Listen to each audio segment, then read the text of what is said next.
오늘 설교 제목이 허튼 수작에 넘어가지 마시고요 이렇게 되어 있습니다. 날씨가 좀 더워지려고 그래서 제목을 제가 조금 약간 야하게 뽑았습니다. 그러려니 그렇게 하시고, 본문은 그렇지 않습니다. 아주 심각하고 중요한 대목인데, 간단하게 말하면 이렇습니다. 예수님이 십자가에 달려 죽기 전에 제자들의 마지막 만찬을 하면서 제자들의 발을 씻겼다는 겁니다. 여러분, 아버지가 죽기 전에 야 밥 먹자 그러시면서 발 좀 뻗어라 그리고 세수대에 물 떠온 다음에 내 발을 씻겨줘요. 그러면 뭐 이런 사태는 알고 자시고 할 게 있어요 없어요? 그냥 무조건 이해가 돼. 아니, 제 말은 여러분 이 7절을 한번 보세요. 13장 7절 보세요. 시작.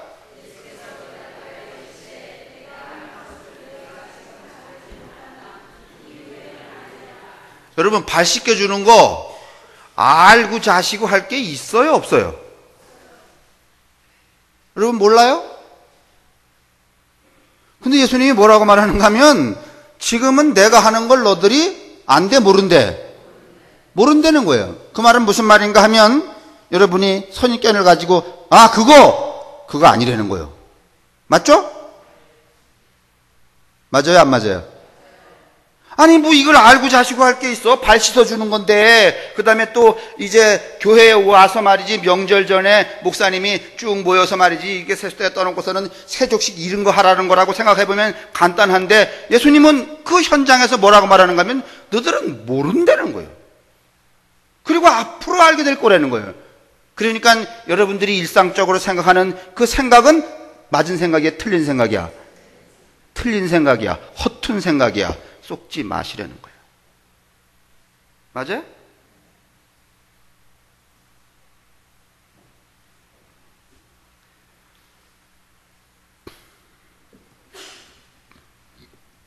예수님은 십자가에 팔려가기 전에 제자들과 마지막 만찬을 하죠. 우리는 이 마지막 만찬이 성만찬 예식의 원형이라고 그렇게 이해를 하고 있습니다.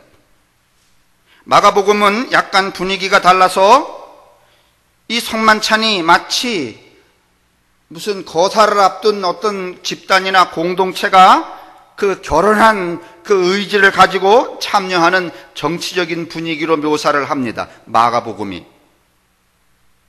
그리고 나서 유다의 배신이 있었고, 대중의 소요를 우려한 사내들인의 불체포 협약을 번복하고, 대제사장은 사병을 이제 급파하여서 예수 일당을 이제 체포하게 되죠.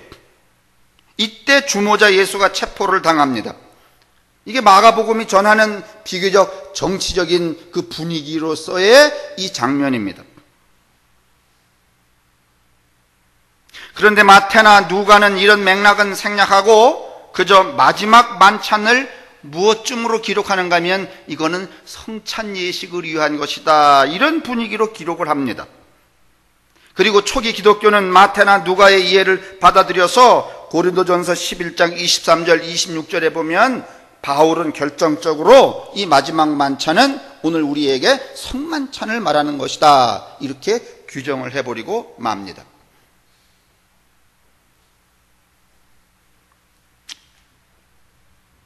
그런데 여러분, 요한복음은 이 마지막 성만찬을 정치적인 흐름으로서, 마가복음의 측면으로서도 아니고 또 종교 전례의 흐름으로, 마태나 누가의 흐름으로도 읽지 않습니다.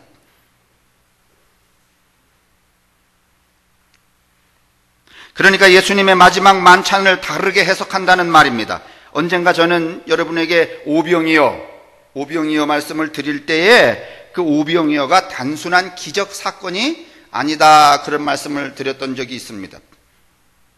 그래서 만약에 오늘날 기독교인들이 오병이어 이야기를 들으면서, 그래 주님께 뭐 내기만 하면 그저 뭐 5,000마리로 넘겨주고, 이렇게 생각하는 것은 여러분 아주 비기독교적이라는 말씀을 드렸던 적이 있는데, 오늘 이 부분도 좀 여러분 좀 생각을 떠올리셔야 됩니다. 그 오병이어의 이야기는 뭔가 하면 나눔이라고 하는 것에 초점이 맞춰져 있는데, 오늘 이 성만찬 예식도 그렇습니다. 이 요한복음은 오병이어거나 아니면 성만찬이거나 아니면 성만찬의 끝에 나오는 그 결어가 되는 세족에 대한 것들을 이 요한복음 공동체는 의전, 교회 안에서 자, 우리 성만찬 예식 합시다, 세족식 합시다, 이렇게 하는 것을 거부합니다. 다시 말하면 예수님이 발 씻겨주고 성만찬 할 때, 너희들 이거 두고두고 성만찬 해라, 예전으로서 보여주고, 그 다음에 두고두고 발 씻어줘라, 족식으로서 뭔가 하면 이 행위를 하지?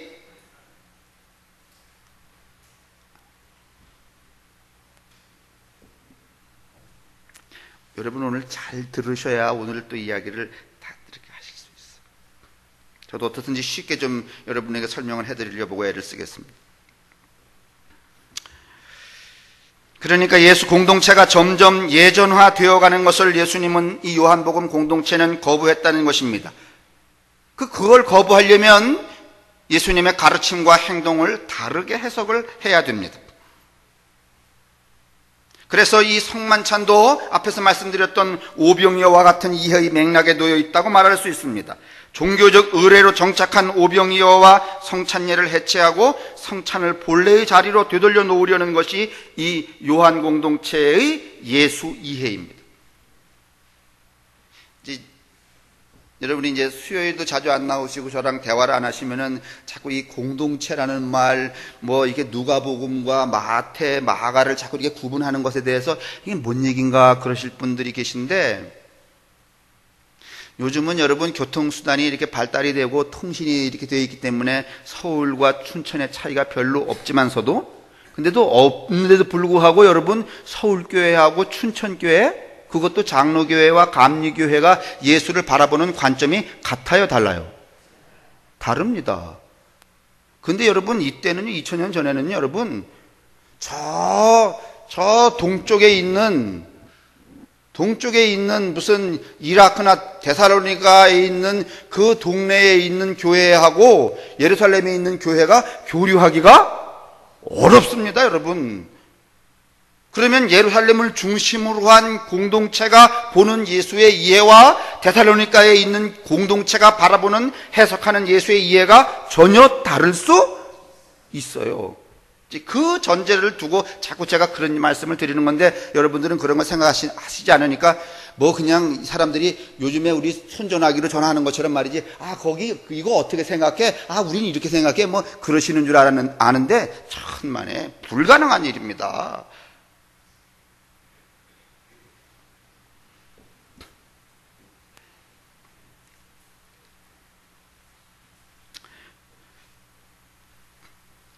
여하튼 이제 오늘 여러분과 제가 읽은 이 13장의 이 마지막 성찬, 마지막 만찬은 어디에서 끝나는가 하면은 세족에서 끝납니다.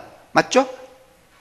이게 밥 이렇게 쭉 먹다가 말이지 낮에 죽으러 갈 거야. 그런 다음에 뭔가 하면 베드로 보고, 야 임마 물 떠오고 발 내놔, 이렇게 하셨다는 거 안 하셨다는 거야? 여기 안 읽어도 여기 그렇게 돼 있잖아요. 들어본 적은 있잖아요. 그럼 제가 그랬다는 거예요. 그러면 이러면 간단하잖아. 근데 아무 말도 안 하시면 모르나? 내가 또 읽어야 되나? 이게 갈등이 생긴다고. 그러면 여기를 가기가 아주 버거워져요. 이걸 또 설명을 해야 되나?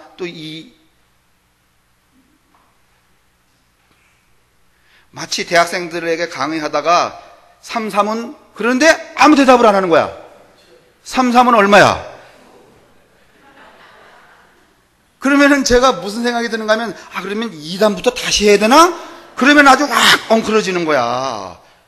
여러분이 모르셔서 그러는 게 아니라, 아직도 이해가 안 되시겠어요? 3.3은? 이렇게. 그래서 결국은 마지막 만찬 하다가 맨 끝에, 만찬의 끝에 나온 이 이야기가 뭐야? 세족식이 아니지. 무슨 예수님이 그걸 식으로 했겠어? 그냥 씌었지. 식은 누가 하는 거지? 우리가 하는 거지. 무슨 세족식이야.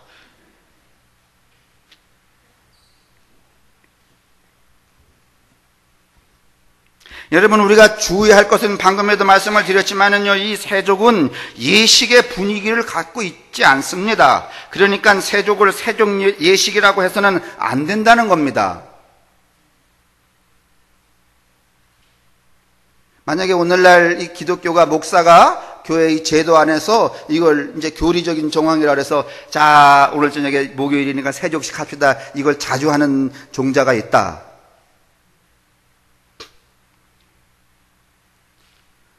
여러분, 허튼 수작에 넘어가지 마십시오.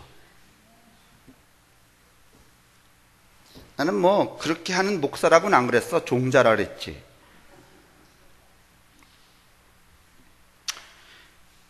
오늘 예수님이 이 마지막 식사를 하신 그 끝에 베드로나 제자들의 발을 씻기면서 하신 말은 나처럼 여러분도 서로의 발을 씻겨주시오 이렇게 권고한 것은 이 행위를 반복하라는 뜻이었을까? 행위를 반복하라는 뜻이었을까? 그러면 행위를 반복하라는 뜻이었으면 모르고 자시고 할 게 있어 없어? 7절에 나와 있는 것처럼. 아니, 예수님은 뭔가 하면 뭐라고 말하는가 하면 내가 하는 걸 너희들은 지금 안다 모른다. 모른다는 거예요. 그러면 이걸 반복하라는 것이었다면 여러분 알고 자시고 할 게 있냐고. 예수님이 이 7절을 그냥 쓸데없이 하신 이야기가 되잖아요. 맞아요? 그러니까 행위를 반복하라는 이야기는 이다 아니다? 아니 7절을 보시면 모른다는데 누가 얘기해? 예수님이. 그러니까 오늘날 세족식 그러면서 뭐 주님이 이렇게 하셨으니까 이렇게 반복해서 여러분들을 감동시키고 말이지. 그렇게 해서 어떻게 주머니를 털고 그러는 허튼 수작에 쏙지?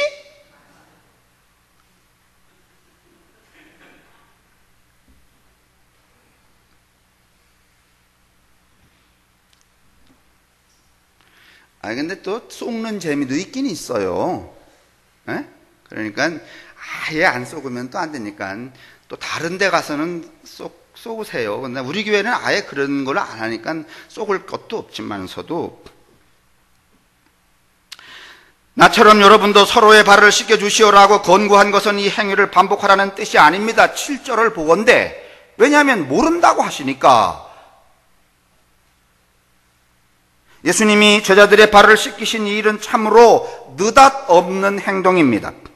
그러므로 이 행위가 가르치는 것은 세족식을 하라는 게 아니라 이 느닷없는 행동이 교훈을 간직하라 그런 뜻입니다. 그 느닷없는 행동이 최종적으로 지시하는 게 무엇일까?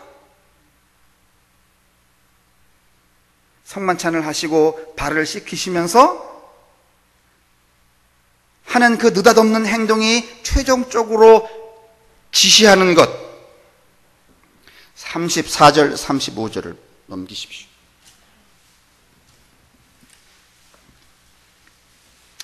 사실은 오늘 지난주 수요일에 보았던 콜럼버스 얘기를 좀 할까. 콜럼버스 이야기 속에는 두 종류의 인간군이 나옵니다. 하나는 뭔가 하면은 위선자와 거짓 교사. 하나는 뭔가 하면은 믿음과 정의로움. 그 콜럼버스의 믿음은 학자들의 위선과 종교 지도자들의 거짓을 어떻게 했어요? 그 믿음은, 콜럼버스의 믿음이 까부쉈어? 안 까부쉈어? 아니, 당시에 저 신부들이나 학자들이 말이지, 배 타고 나가면 떨어져 죽는데 안 죽는데? 죽는데. 그런데 콜럼버스는 그걸 믿었어, 안 믿었어? 거짓부렁이라 그러잖아요. 그리고 믿었어. 나가도 안 죽는다. 그래서 그 믿음을 따라 갔어. 그랬더니 그 믿음이 이 거짓과 위선을 어떻게 한 거야? 여러분, 믿음이란 뭔가 하면은 거짓과 위선을 격파하는 일이야. 아니지, 그 얘기를 이제 제가 하려고 그랬었는데, 또 수요일 날 샌드위치도 못 먹으신 분들, 요구르트도 안 먹은 분들, 영화도 안 본 분들이 또 계시잖아요. 그래갖고 이 대중성이 떨어질까봐 접었어. 그리고 또 성경 공부나 하자. 이렇게 해서 돌아온 거야.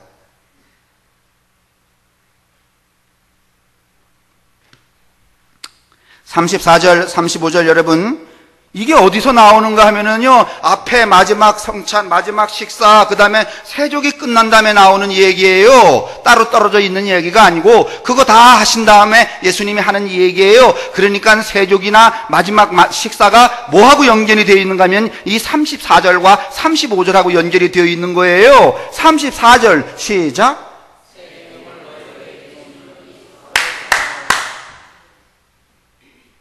발 씻겨준 것은 뭘 말하려고 하는 거야? 새 계명. 맞아요? 발 씻겨준 거 따르고 밥 먹은 거 따르고 새 계명이 따르고 이런 게 아니라 그 일련의 흐름 속에서 이것은 뭔가 하면 이걸 말하려고 착착착착 지나와서 이제 내가 말한다. 새 계명을 서로 사랑하라. 이것 말하기 위해서 앞에 이야기가 있다. 이해되셔요?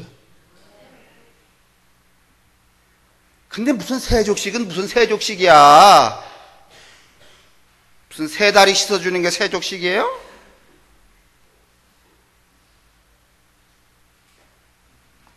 마지막 만찬과 그 만찬의 끝에 일어난 세족은 바로 이걸 말하기 위해 준비된 것이었습니다. 사실 마지막 성찬 앞에 일어난 일련의 사건들, 사실은 새 계명을 설명한다고 말할 수 있습니다. 앞에 나온 일련의 사건은 오병이어도 그렇고, 여러분 그 다음에 또 여인이 예수의 발 앞에 향유를 부은 사건, 이 모두가 다 어디하고 여러분 귀결점에 와 있는가 하면 새 계명을 말하기 위해서 오병이어도 있고, 향유를 부은 여인의 사건도 있고, 마지막 성찬도 있고, 세족도 있고, 이렇단 말입니다.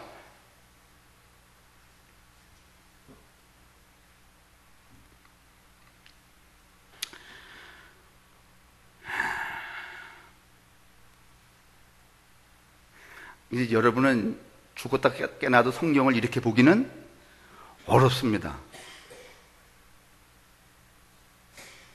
예배당에 오셔야 되는 게 맞습니다. 오실 때 빈손으로 안 오고 헌금을 내시는 것도 좋습니다.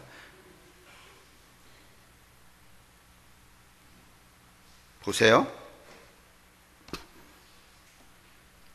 오병이어도 향유를 부은 사건도 마지막 식사도 세족도 결국은 이 새 계명, 이걸 선포하기 위해서 필요했던 장치였습니다. 그러면 새 계명이라는 게 뭔가 하면은 서로 사랑하라. 아니, 이게 어떻게 새 계명이 된단 말입니까?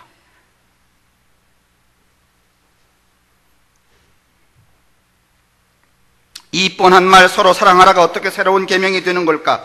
유대인들이 사랑을 말하지 않는 건 아니지 않습니까? 후대의 교회들이 사랑보다 다른 걸 가르칠까봐 그러신 건 아니지 않습니까? 이걸 이해하려면 예수님이 이 계명을 선포한 저변을 이해해야 합니다. 오늘 요한복음 15장 17장은 예수님이 세상을 떠난 뒤에 그의 제자들이 세상에서 겪었던 고초를 말해주고 있습니다. 제자들은 증오의 대상이 되었습니다. 박해를 당하고 추방을 당해야 하는 처지에 놓였습니다. 이때가 로마의 티베리우스 칼리굴라 네로, 네로 황제 때는 여러분 로마에 불이 났잖아요. 3분의 2가 다 타오르고 죽어버렸어요. 근데 그 화재의 원인이 누구 때문이라고? 기독교인 때문이라고. 이 텀이요, 기독교인들이 온통 고통을 당하던 시대예요. 제가 지난 시간에 말씀을 드렸잖아. 이제 9월 달부터 바울 이야기 하기 위해서 제가 요즘에 저 책 읽는데, 로마사, 이 로마사, 저 로마사, 그 기번이라고 하는 사람 제가 600페이지짜리 6권, 하여간 8월 달까지 제가 다 읽고, 여러분 이 머리통 속에 들어있는 이 바울에 대한 그 기존 개념을 아주 새 컴퓨터로 만들어 둔다니까. 근데 이제 컴퓨터를 새로 만들면 여러분에게 필요한지 안 필요한지는 모르겠어. 그러나 그게 내 일이기 때문에 그렇게 하겠다는 거예요. 어떻든지 여러분이 티베리우스 칼리굴라, 그 다음에 네로 황제가 끝난 다음에는 여러분 이 황제들이 해물럭해져 갖고 이 근위대장이 돈 많이 가져오는 놈에게 황제를 시켰어요. 그래서 4명의 황제가 아주 빠른 사이에 8개월, 7개월, 6개월 사이에 4명의 황제가 이제 거쳐가요. 이 텀에 누가 있는가 하면 오늘 우리 이 성서의 이 배경이 되고 있는 거예요. 그러면 여러분, 일단 지금 유대인들은 뭐 팔레스타인에 살고 있는 유대인이나 로마에 살고 있는 유대인이나 데살로니가 살고 있는 유대인이나 전 유럽은 지금 이미 로마가 다 먹고 있단 말이죠. 여기저기 퍼져 있는 유대인들은 이렇게 정치가 혼란스러워서 자기들끼리 막 죽이고 말이지, 그 원인을 기독교인에게 이렇게 막 덮어씌우고 이러려면은 살아남아야 돼, 안 살아남아야 돼? 살아남아야 돼. 그런데요, 이 유대인 중에서도 두 종류의 유대인이 있는 거야. 주류 유대인과 비주류 유대인. 그러면 여러분, 주류 유대인들도 살아남아야 되고 비주류 유대인들도 살아남아야 되는데, 이런 상황이 닥치면은요, 누가 제일 손해를 많이 봐? 주류, 비주류. 비주류라는 것은 뭔가 하면 다른 종교에서 이때 313년 이후에 뭐가 됐는가 하면은 점차적으로 개종이 이제 국교가 되고, 국교 이전에 개종이 막 되기 시작했기 때문에 다른 이민족에서 넘어온 사람이거나 아니면 포로로 잡혀왔던 사람 중에서 기독교인이 된 사람들이거나 여러 종류의 뭔가 하면 비주류 유대인들이 있었거든요. 근데 이제 이 정치가들이 유대인을 공격을 하니까 주류 유대인들은 뭔가 하면 그 공격을 또 그 화살을 누구한테 또 떠넘기는 거야? 비주류.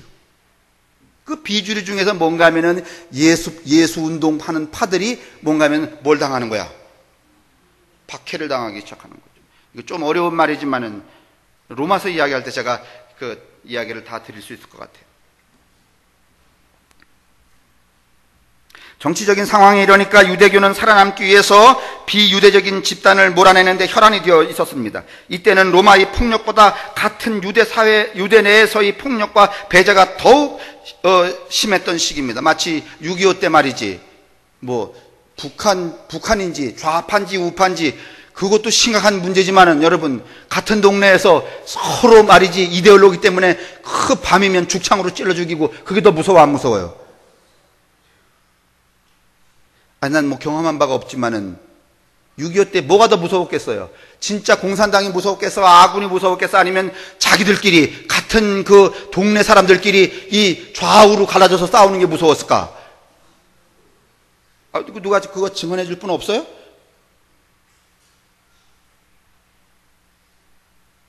유대인들이 지금 이런 상황이 여러분 직면하게 된 겁니다. 그게 뭔가 하면은 16장, 여러분 16장 2절을 보면은 이런 말씀이 되어 있는데, 사람들이 너희를 출교할 뿐 아니라 때가 이르면 물은 너희를 죽이는 자가 생각하기를 이것이 하나님을 섬기는 일이라 하리라. 이런 일이 막 생겨났다는 거예요. 지금 15장, 16장, 17장에 보면, 보고 있는 제가 볼 테니까 여러분 들으세요. 이제 못 보겠어.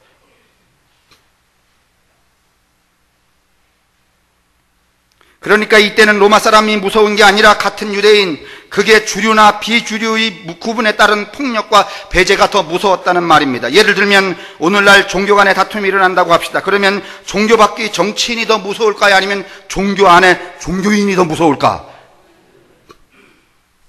여러분요, 교회가요 왼편과 오른편으로 갈라져서 싸운다고 합시다.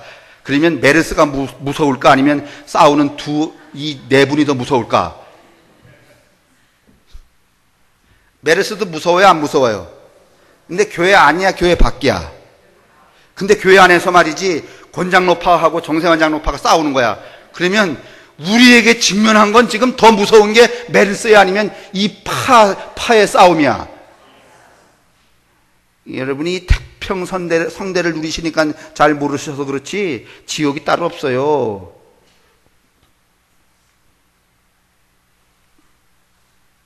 유한 공동체가 겪어야 했던 배제와 추방의 현실이라는 게 바로 이런 것이었습니다. 그들은 회당에서도 쫓겨났습니다. 왜냐하면 비주류니까.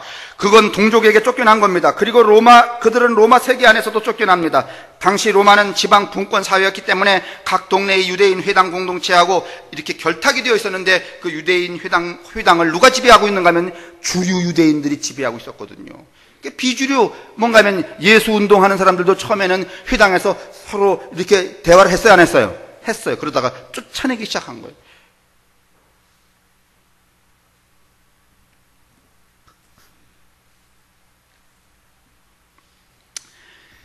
현실이 이렇습니다. 그러면 이런 현실, 이 지금 비주류 유대인들, 다시 말하면 요한 공동체는 유대인도 믿을 수가 없고 그 어디도 갈 수가 없는 거야. 세상을 믿을 수도 없고.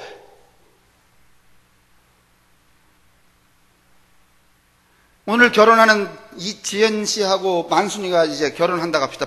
부부가 돼. 근데 어떻게 아버지하고 싸워갖고선 쫓겨났어. 아니 뭐 이제 내가 말해보는 거야. 쫓겨났어. 근데 정권사님 내가 쫓아나니까 지연 씨네도 쫓아내는 거야.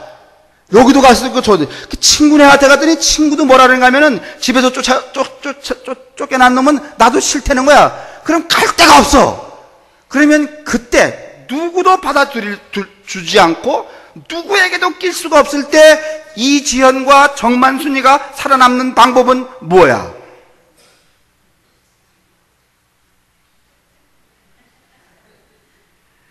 여러분 이렇게 센스가 없어요. 새 계명을 너희에게 주노니 이런 지경이 되면 지연이하고 만순이하고 죽으라 하고 사랑하는 수밖에?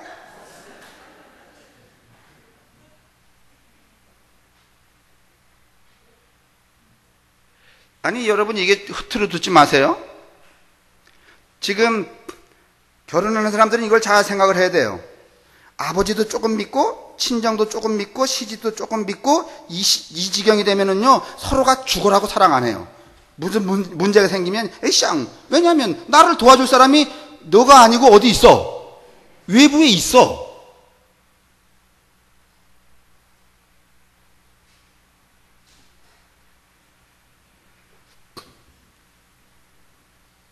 이런 현실을 견뎌내기 위해서 오늘 지연 씨와 만순이가 두 사람이 죽도록 서로 사랑할 수밖에 없는 것. 이게 새 계명이 될 수밖에 없는 것처럼 아버지한테도 버림을 당해, 친정에도 버림을 당해, 친구도 버림을 당해, 형제들도 안 돌봐줘. 그러면 어떡할 거야? 만순아 어떡할 거야? 요즘에는요 그 서로 사랑하라는 계명이 적용이 안 되니까 뭔가 하면은 뭉둥이를 들고선 누굴 때리러 가는 거야. 저기 어디 전남어서 그랬대잖아. 아버지가 그랬다고 말이지. 엄마도 쫓겨나고 아들도 쫓겨나는데 엄마하고 아들이 결탁해서 가서 아버지 시멘트 바닥에다가 뭉둥이로 패서 죽였어 안 죽였어요? 몰라? 그러면 만순이가 그래야 되는 거야? 에이쌍, 양쪽 집을 다 작사를 내야지. 그게 사는 법이에요? 뭐예요? 아이 기껏 읽었구만. 뭐 하라고요? 그냥 사랑하라 아니면 어떻게? 근데 여러분 이게 어떻게 새 계명이 되는 걸까요? 이거 모르시죠? 들어보세요. 이거 아마 여러분 돌아가시기 직전까지 계속 들으셨을 거야. 이게 새 계명 계속 보셨을 거야. 근데 왜 새 계명인지는 아직도 모르셨을 거야. 오늘 이거 아신 다음에 점심 좀 잡숴.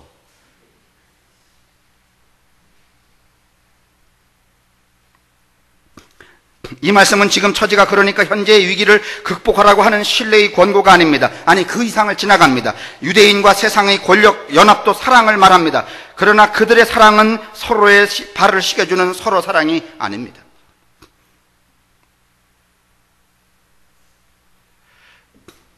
옛날에 유교시대 때 자식을 낳잖아? 에?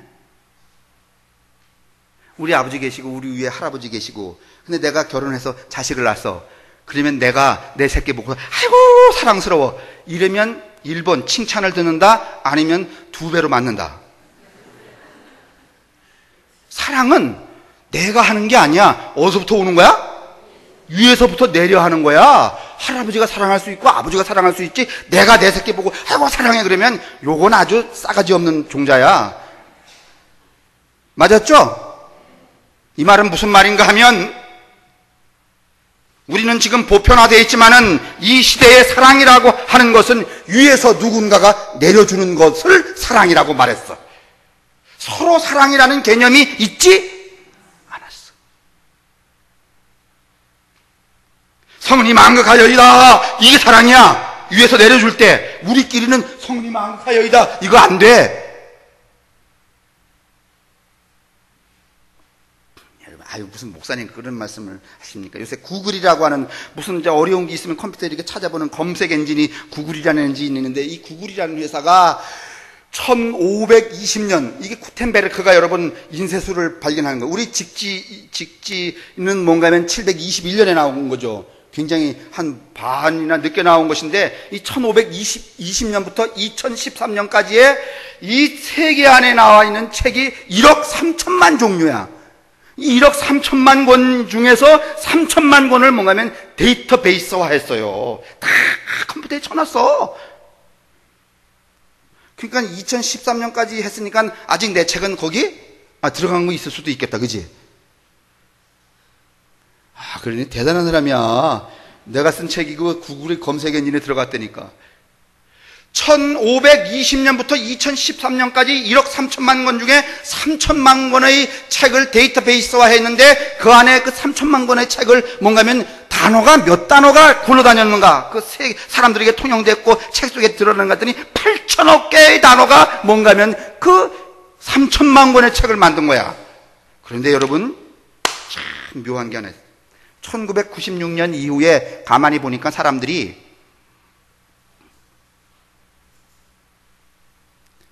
사랑이라는 말은 줄어들고, make love 이 말은 줄어들고, have sex.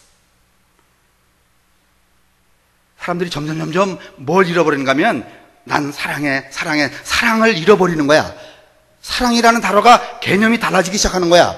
그리고 뭘로 바뀌어지는가 하면 have sex, make love에서 단어의 빈도수가 그 빅데이터를 구글에서 검색을 이렇게 동력을 해봤더니 뭔가 하면 이 make love에서 어디로 넘어가 버렸는가 하면 have sex로 가버렸어요. 세상이 어떻게 하는 거야 지금? 어떻게 지는 거야? 바뀌어지는 거예요 여러분. 그러니까 여러분, 서로 사랑하라.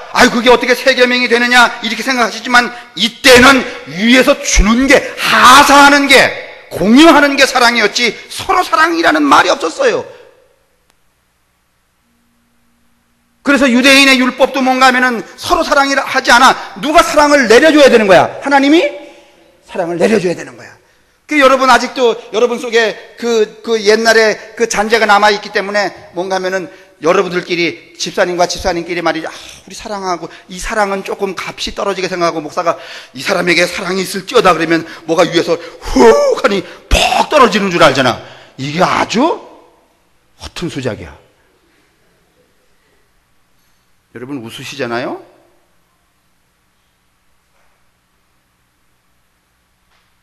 아니, 새 계명을 주셨는데 무슨 여러분 허튼 수작을 이렇게 쏟느냐 말이에요.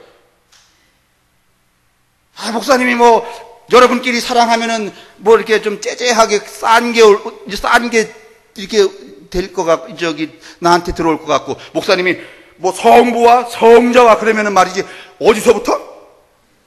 저 위에서부터 말이지, 아주 값비싼 게 팍 떨어질 것 같은, 여러분, 이건 미신이야.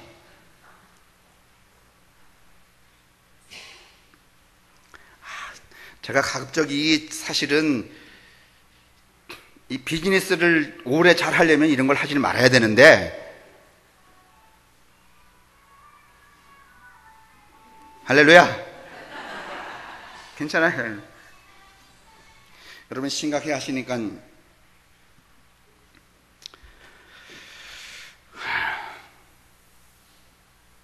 그러니까 예수님 시대에는, 그때는 여러분 2000년 전에는요, 사랑이라는 게 서로 사랑이 아니야. 어디서? 위에서 내려줘야 되는 거야. 근데 여러분, 위에서 내려주는 사랑으로 인생을 살려다 보니까 이 폭력과 배제의 상황에서 여러분, 어떤 새끼가 내려줘야지. 로마가 내려주고 대제사장이 내려주고 그래야 되는데 입마들이 내려줘 아니면 더 족쳐. 이 로마의 황제가 사랑을 내려줘야 되는데 입마가 내려줘야 아니면 잡아다 죽여. 대제사장이 내려줘야 되는데 아니면은 이 비유대인이라고 뭔가면은 쫓아. 그럼 내려주는 사랑으로는 여러분 지금 이 삶을 이들이 이겨낼 수가 있어 없어요? 없어요. 이제 새 계명이 필요한 거야. 내려주는 건 이제 소용이 없는 거야. 다 쏘갔기 때문에. 이제 살아남으려면 어떻게 하는가 하면 내려주는 것 말고 어떻게? 서로 사랑하는 것, 이게 살아남는 비결이야. 그래서 그게 무슨 계명이야? 그게 무슨 계명이에요? 이해되세요? 점심 드실 자격 있는 거예요, 이제부터.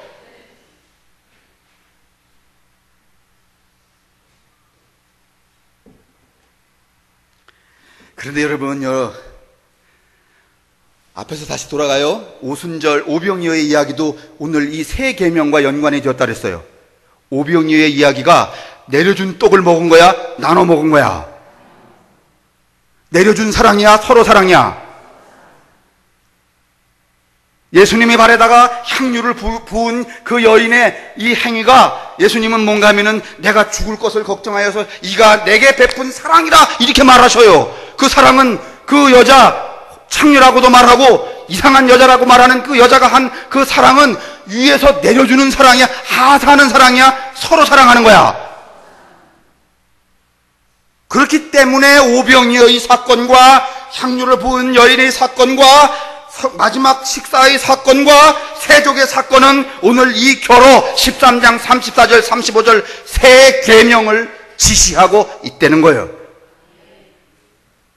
이해되세요?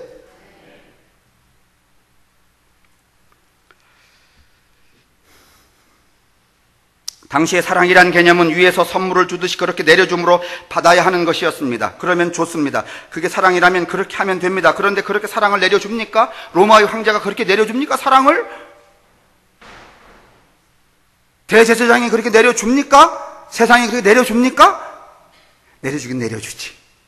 근데 그 내려주는 건 뭔가 하면은 우리를 평등하게 하려고 내려주는 거야? 아니면 구속하려고 내려주는 거야? 사랑만 내려줘? 아니면은 때로는 뭔가 하면 고통도 내려줘? 목사가 여러분 이렇게 축복도 하지만 어떤 때는 또 저주도 한다며. 그죠? 아, 몰라요? 다른 교회 2달만 다니고 오시면 금방 알게 돼. 진뜩 저주를 받고선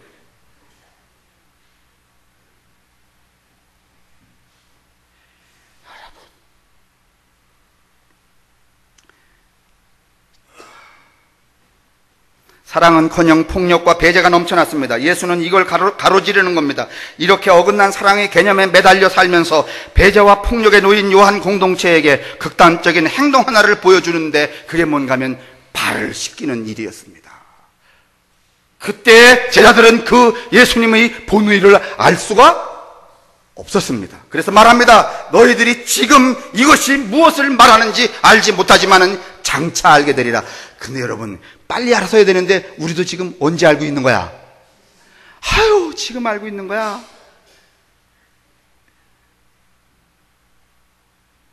여러분 그래도 고맙지 않아요?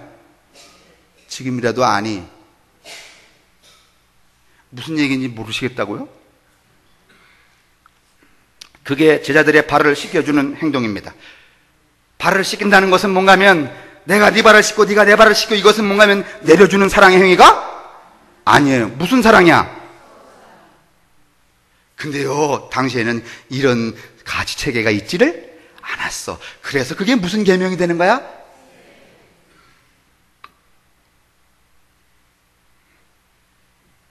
바로 이것이 새 계명의 진수입니다. 곧 위로부터 사랑이 아니라 아래로부터의 사랑, 서로 사랑입니다. 위에서 내려주는 사랑이 아니라 서로 사랑하는 것. 이래서 새 계명인 것입니다. 누구에게서 수여받는 사랑이 아니라 서로 사랑하는 것입니다. 그런데 말입니다. 이걸 말하려는 게 예수님의 제자들의 발을 씻기시는 행동이었는데 말이죠. 그런데 교회는 그걸 제도화해서 써먹고 실제는 아직도 사랑이 위에서 내려와야 한다고 그렇게 말합니다. 우리끼리 하는 사랑이 조금 질이 낮고 하나님이 우리에게 사랑을 이렇게 목사를 통해서 내려주거나 내려줄 때 그게 진짜 사랑이라고 생각을 합니다. 그래서 오늘 설교 제목이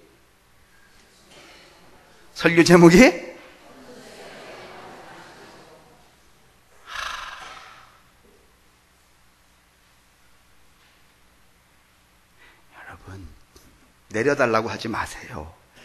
네? 그건 새 계명이 아니에요. 새 계명은 내려주는 게 아니라 누가? 그렇죠. 서로 어떻게 하는 거야?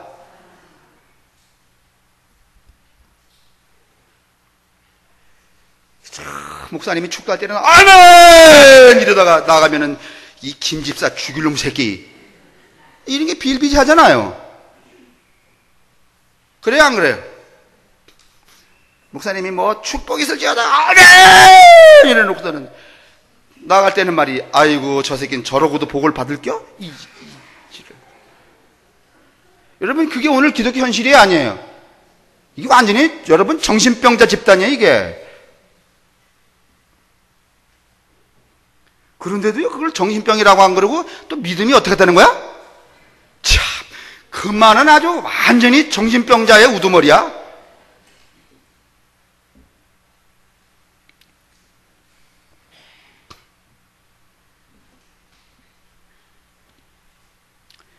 여러분, 이제 마치겠습니다. 예수님이 세상을 이겼다 그렇게 말씀하셨죠. 그랬습니다. 그 말씀 여러분 이해하십니까? 정말? 그렇게 훌륭하단 말이야? 그 양반이 뭐 세상을 이겼어요, 여러분. 그냥 힘없이 죽어버렸는데, 근데 이겼다고 말하잖아요. 그 뜻을 여러분이 아셔야 되는 거예요. 위로 내리는 사랑으로 이긴 게 아니야. 자기가 세상에 없는 무슨 사랑을 실천했기 때문에, 서로 사랑을 실천했기 때문에 세상을 이겼다고 말하는 것이지, 이기긴 뭐, 여러분, 그 로마 군인들이 말했잖아요. 네가 하나님의 아들이거든 어디다 대고 하늘에 대고 말하라는 거야. 너를 좀 살려달라고. 그러면 우리가 믿겠다고. 그래서 예수님이 나를 좀 살려주세요, 사랑을 베풀어 주세요, 이랬어요? 아니에요. 예수님이 한 얘기는 천마가 쥐뿔도 모르고 하는 소리니 용서하여 주십시오. 이게 무슨 사랑이야? 그 사랑을 실천하며 살았기 때문에 내가 세상을 이겼다 이렇게 말하는 것이지.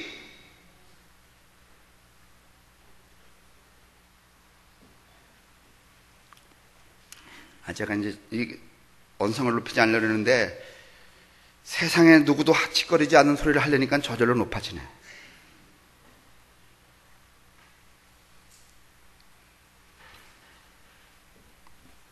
예수님이 세상을 이겼다는 말씀은 이것입니다. 위에서 무슨 사랑이 내려와서 그가 머리지 십자가에서 내려오거나 말이지 십자가의 고통을 극복한 게 아니라, 그래서 그가 그 사랑의 보호를 받고 안위를 얻어서가 아니라 오히려 반대죠. 가장 낮은 사람들과 더불어 가슴을 트고 삶을 트고 호흡을 트고 목숨을 터서 서로 사랑하는 힘을 경험했기 때문에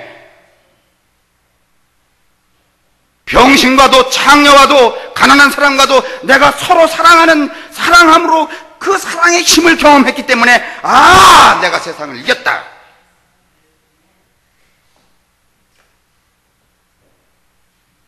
위에서 뭐 내려와서 죽을 지경인데 건져갔으니까 그래 위에서 내려와서 나를 건져갔으니까 내가 이겼구나, 이런 건 아니잖아요.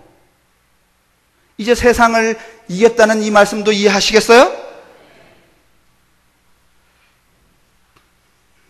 이것이야말로 저들을 세상에서 구원하는 길임을 깨달았다는 겁니다. 예수님이 삶과 죽음을 당당히 걸어나가신 것은 바로 이 힘, 서로 사랑하는 힘 때문이었다는 것을 알았다는 것입니다. 서로 사랑의 힘.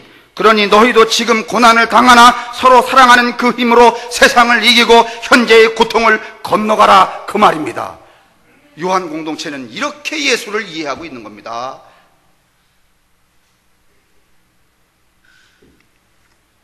그런데 여러분, 이제 마지막이니까 16장 32절을 좀 한번 봐주실래요? 너무 이제 골이 띵하니까 이걸로다가 활명수처럼 먹고 끝냅시다. 16장 32절. 예수님이 이러시는데 결국은 32절에 시작.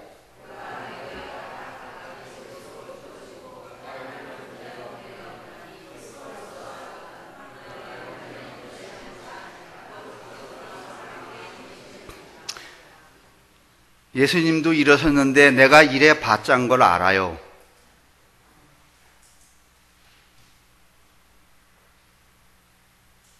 오천 명도 먹이고 향유 사건의 이야기도 하고 마지막 식사도 하고 세족도 했지만은 제자들이 개뿔도 모르고 지갈 길로 뿔뿔이 갈 줄?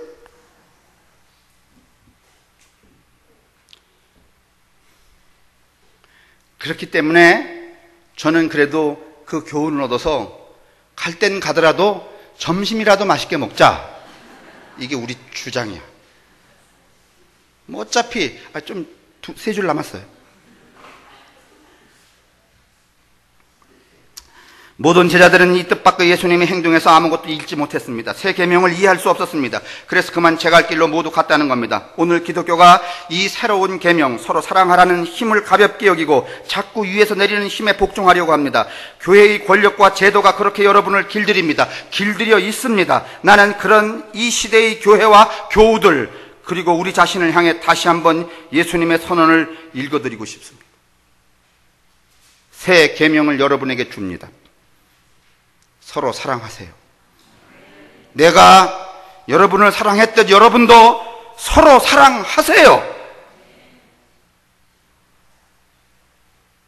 위에서 뭐가 내려오기를 여러분 소망하고 기다리지 마세요. 그건 여러분의 주머니를 터는 등치는 여러분 허튼 수작입니다. 누구도 그렇게 안 하셨어요. 누구도?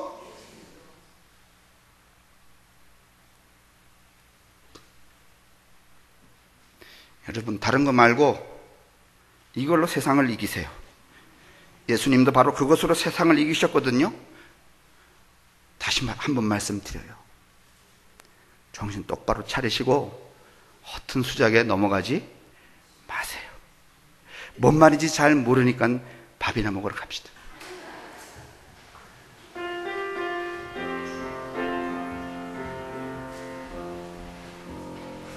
우리 주 예수 그리스도의 은혜와 하나님의 사랑하심과 성령의 축복하고 인도하시며 보호하심이 또 우리를 진리와 깨달음 그리고 변화와 자유 가운데로 이끄시는 당신의 그 극진함이 우리 모두에게와 우리들의 인생 전체 그리고 우리가 인연 맺고 살아가는 모든 사람들 이 세상 모두 위에 언제나 함께 하시기를 간절히 축원합니다.